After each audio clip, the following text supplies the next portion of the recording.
La solitude n'est pas un échec, c'est le prix de votre lucidité. Dans cette vidéo, vous allez découvrir pourquoi les personnes les plus lucides finissent presque toujours par se détacher. Pas par froideur, pas par faiblesse, mais à cause d'un mécanisme psychologique mystérieux et méconnu que Carl Jung considérait inévitable. Et ce que vous allez entendre pourrait bien bouleverser votre manière de voir vos relations. Vous connaissez ce sentiment, entouré de monde, et pourtant, seul. Vous souriez, vous parlez, mais à l'intérieur, quelque chose s'éteint.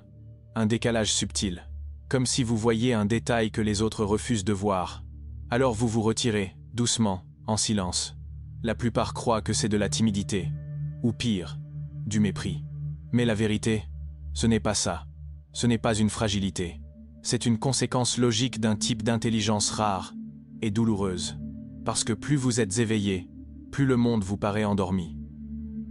Restez bien avec moi, car dans un instant, je vais vous révéler ce que Jung appelait la conscience psychologique et pourquoi elle vous condamne à la solitude.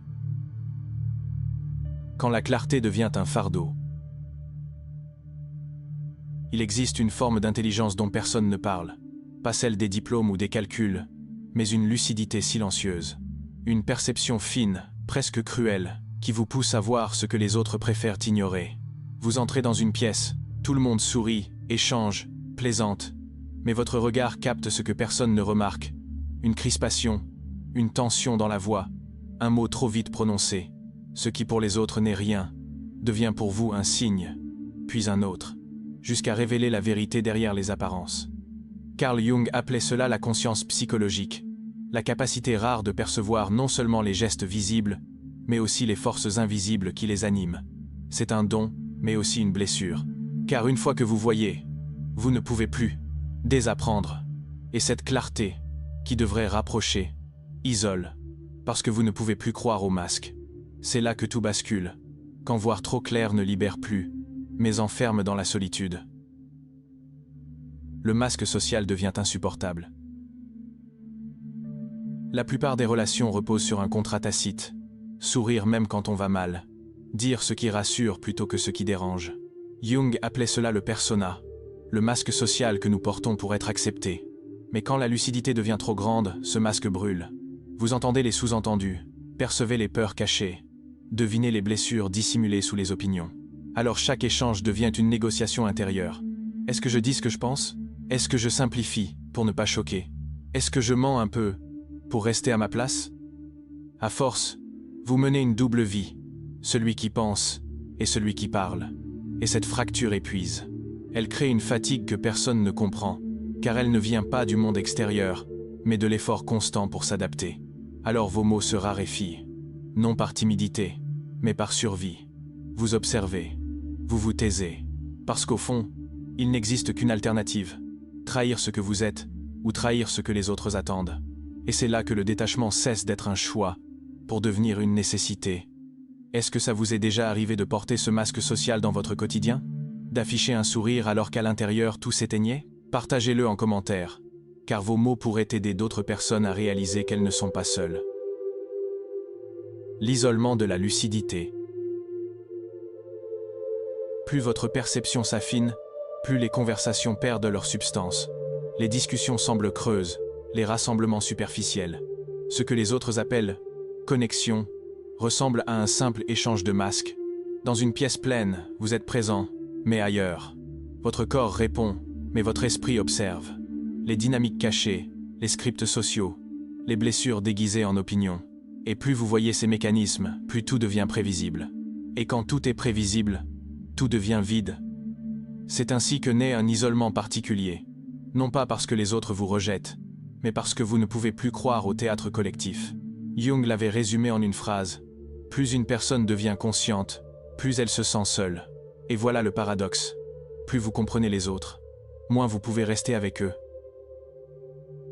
Le prix de l'authenticité. Cette distance ne naît pas d'un coup. Elle s'installe lentement, presque en silence, mais elle est irréversible. Un jour, certaines conversations deviennent impossibles. Pas parce qu'elles sont toxiques, mais parce qu'elles sonnent creux. Vous souriez encore, mais une partie de vous n'y croit déjà plus. Vous voyez les attentes cachées, les rôles plaqués, les blessures masquées. tout ce théâtre invisible que les autres jouent sans le savoir devient insupportable. Alors, vous vous retirez. Pas pour fuir, mais pour préserver ce qu'il reste d'authenticité. Jung appelait cela la différenciation, le moment où l'on cesse de se définir à travers les yeux des autres.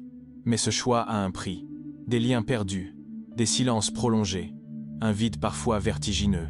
Et pourtant, c'est dans ce silence qu'une force renaît, car le détachement n'est pas une perte, c'est une mue.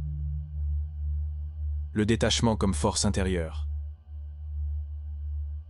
Ce retrait n'est pas une fuite, c'est une stratégie, un espace intérieur que vous créez pour survivre dans un monde trop bruyant, trop artificiel.